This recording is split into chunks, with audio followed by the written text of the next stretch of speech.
Hello everyone and welcome back. Now, in the previous lecture, I introduced you to the Laplace transform. We saw that it has all kinds of desirable properties, right? It's linear, it's based on an integral, something that we're probably pretty good at if we've made it this far in our mathematical career. And it turns functions that we typically like, things like exponentials and sines, it turns them into rational functions. So what I'm going to do is I'm going to leverage all of those nice properties of the Laplace transform into today's lecture for solving ordinary differential equations. Now, the first thing that I want you to notice is the following property. Remember, I'm going to use this sort of curvy L for Laplace transform. If I take the Laplace transform of the derivative of a function, so I'll call it f prime of t, you can check that this is the answer. If you want, you can pause the video, try and solve it, use integration by parts, you'll get it. But what you get is you get s times the Laplace transform of the original function, and then minus f at 0. Remember, S is the domain of the transformed function. So that's what we use for the variable of the Laplace transform domain. So this is, again, an algebraic, right? It's like multiplying something by x. And in fact, you can do this for higher order derivatives as well. So if I wanted to take the nth derivative of t, and I wanted to take the Laplace transform of that thing, well, this would give me, so I got to use a lot of integration by parts in order to do this, which is a bit of a pain, but you can do it. I get s to the n, Laplace transform of f, and then minus s to the n minus 1, and this will give me f of 0. Minus s to the n minus 2 times f prime of 0, and so on and so forth until I get to s of f n minus 2 of 0, and then f of n minus 1 of 0. So it's a big, long, ugly equation. What I want you to notice, though, is that only one Laplace transformation shows up, and then a bunch of initial conditions. So let's jump right into it. Let's see, how can this help us when we want to try and solve a differential equation? Let's consider the following. Y double prime minus y minus 2y is equal to 0. And I'm going to give you initial conditions. Y of 0, this is going to be equal to 1. And y prime of 0, this is going to be equal to 0. Now, you can use any of the methods that we've talked about over the course of this semester to solve this thing. And in fact, I will tell you, we know that y of t is equal to c1 e to the t, so e to the minus t, pardon me, plus c2 e to the 2t. And c1 and c2 are going to come from these initial conditions. Okay, so you could have done this, without watching this, without ever learning the Laplace transform. But what I want to do with this example is I want to provide you with an application of the Laplace transform where we know the answer. At least then we can check that it's giving us what we need or what we want. Okay, so what happens? What I'm going to do is I'm going to take the Laplace transform of the whole differential equation. So here we go. Laplace transform of y double prime minus y prime minus 2y. And this is still going to be equal to 0 because the Laplace transform of 0 is 0. This gives me the Laplace transform of y double prime minus the Laplace transform of y prime, and then minus 2 times the Laplace transform of y. All right, this is taking advantage of the fact that this is a linear operator. So what can I do here? Well, let's do the second derivative first. We're going to use this formula. This is going to give me s squared. And now I'm going to use capital Y of s to denote my Laplace transform of my solution. So maybe I can write that just off to the side here for you. Y of s is equal to the Laplace transform of y of t. Okay? So I don't know what it is yet, but you're going to see how this proceeds. So s squared y of s minus s times y of 0 minus y prime of 0. That's all the second derivative transformed under the Laplace transformation. Now let's do the first derivative. Minus s times y of s, and then plus y of 0. And the reason that the signs are backwards here is because I have a minus, right? So I need to distribute that minus over both terms in the sum. And then finally, minus 2y of s. Okay, let's start plugging in what we know. So first thing, factoring s squared minus s minus 2 capital Y of s. And then what we know in here is that y of 0 is equal to 1, y prime of 0 is equal to 0. So I get minus s plus 1. And since this is all equal to 0, let's change the color.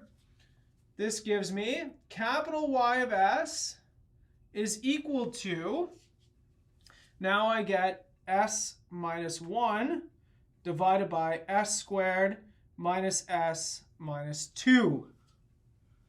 Okay, so that tells me that I have a solution to my differential equation in the Laplace domain, right? It's given by this rational function, s minus 1 over s squared minus s plus, or sorry, minus 2.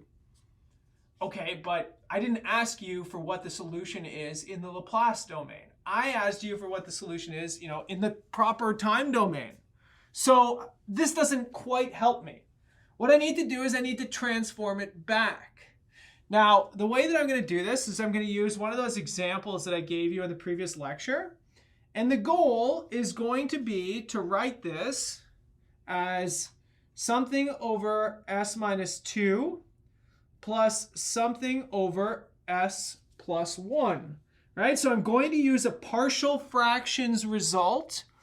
And you can see the reason that I want to do this is because I know what transforms into this. You might have to pause the video and go back to your notes from the previous lecture. But this thing is e to the 2t, and this thing is e to the minus t. Remember, we did this Laplace transformation for any possible power, e to the at, in the previous lecture. So if I can find the partial fractions decomposition here, then I can do the inverse, or I can get my function back because I know what transforms into those. Well, in fact, I'm going to leave it to you to solve these.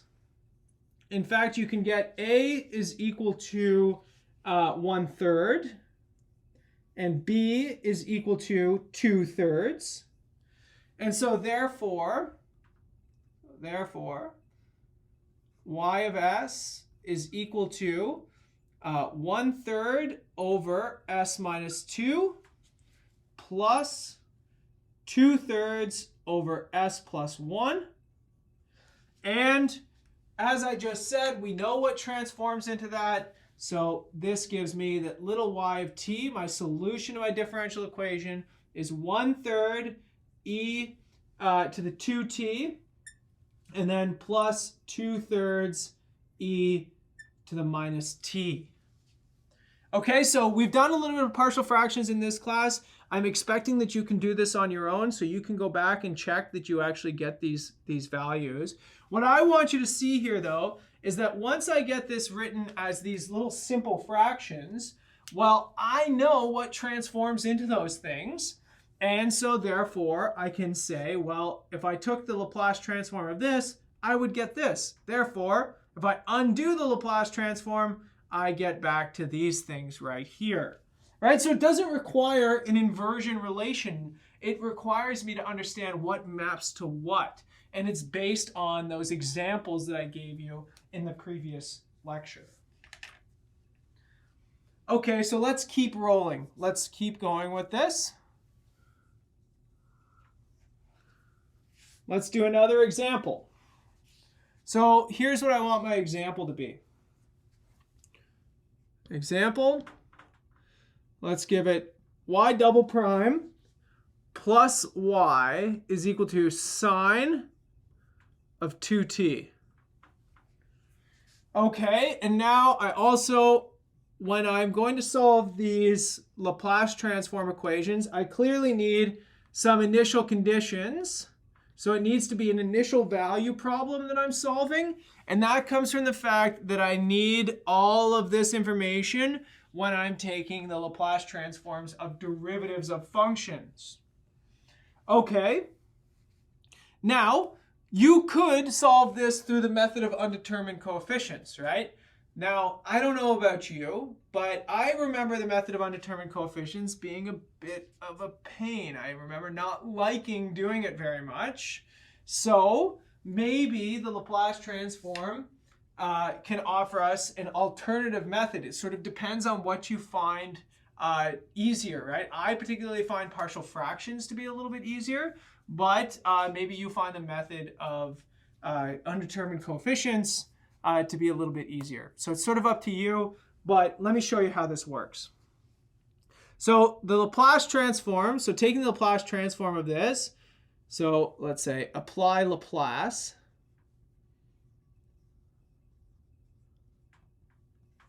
Well, this is going to give me the Laplace transform of the second derivative. That's s squared capital Y of s. I'm going to use the same notation as I did in the previous example. And then minus s times 2. So let's actually do that all in one step because now we're good at it. Minus 2s. And then minus 1. And then plus, now I've got the Laplace transform of y. And now I need to take the Laplace transformation of sine of 2t. We did this in the previous lecture. This 2 takes the place of the a. So it becomes a over s squared plus a squared. Okay, now let's clean it up a little bit. Let's factor, or let's put the y of s's together, and then let's kick everybody else over to the other side. So after you do this, I'm going to go ahead and tell you what happens. I get 2s cubed plus s squared plus 8s plus 6 divided by s squared plus 1 times s squared plus 4. Now, doing this as partial fractions might take a little bit of a refresher. As I said, I like to do partial fractions. I think it's a little bit more rewarding. And I think that it's a little bit simpler than taking derivatives, but it is entirely up to you. But I'm going to go ahead and show you what this thing decomposes into, okay? So we have two irreducible denominators. These things, this one decomposes into, these are both irreducible denominators, pardon me. And so what we need to do is get linear functions on top of them. In fact, what we can get is 2s over s squared plus 1 plus 5/3 over s squared plus 1 minus 2/3 over s squared plus 4. So now we just need to think about what transforms into each one of these functions. Let's leave the first one for a moment, but let's look at the second one. Okay, let's put the 5/3 out front. Now, s squared plus a squared, a is equal to 1. We can put the 1 on top as well. This is one that we have already seen, sine of t. Similarly, s squared plus a squared, a is equal to 2 in this case. So we can keep the 2 in the denominator, or sorry, in the numerator. We'll take the 1/3 out, and this gives me sine of 2t. Now the question is, what is this piece left over in the middle here? Well, I'm going to leave this for you to check on your own time, but you can check that the Laplace transform of cos of a times t is equal to, well, in this case, it's s over s squared plus a squared for all s greater than 0. Now, this looks like something that we could use, right? Because we can see that this is going to inform our decision right here. We actually get 2 cos of t. In this case, a is equal to 1. So you're going to have to go back and check that out for yourself. But I do want you to see that it does in fact work. Okay, let's do one more quick little example with the space that we have here. And if you wanted to do, say, y to the 4, or sorry, the fourth derivative, not y to the 4. This is only going to work for linear equations, where we have y of 0 is equal to 0, y prime of 0 is equal to 1, y double prime of 0 is equal to 0, and y triple prime of 0 is equal to 0. Well, in this case, then what we would get is we would get, after a Laplace transformation, so let's just write that Laplace. This gives me, well, s to the 4 y of s, and then minus s squared coming from this thing equaling to 1, and then minus y of s is equal to 0, which gives me that y of s, so I'm going to go ahead and do the partial fractions decomposition here. This thing gives me 1/2 over s squared minus 1 plus 1/2 over s squared plus 1. Okay, so I skipped a bunch of steps in the middle here. Again, I want to leave these as examples for you to work through, so I purposely leave holes in what I'm doing. But I want you to see that it's now in the partial fractions decomposition. And we can see Old Faithful here. There's my sine of t. The question is, what is this? Well, in fact, here's another one that you can check, but this gives me sinh. So this gives me 1/2 sinh, the hyperbolic sine function, plus 1/2 sine. So it's sine and sinh. What I'm going to do is in the description for this video, I'm going to link to a table of Laplace transformations. That way you can reference the table and see what turns into the function 1 over s squared minus 1. That way you can clearly see that it's sinh of t and not have to figure out, try and do some guessing and checking, but look at the examples that people have built up for you in order for you to say, yes, okay, that's a sinh function. Yes, that's a sine function. Done. I've got the solution to my differential equation. Now, I know that I skipped a little bit of steps in here, but look at how nice that was. I solved a 4th order ordinary differential equation in relatively few steps. I didn't need the characteristic equation. I didn't need to solve a linear system for C1, C2, C3, C4, right? The hardest part was this step right here, going from here to here, because I have to do a little bit of partial fractions, but that's not too bad compared to potentially what could have been in here.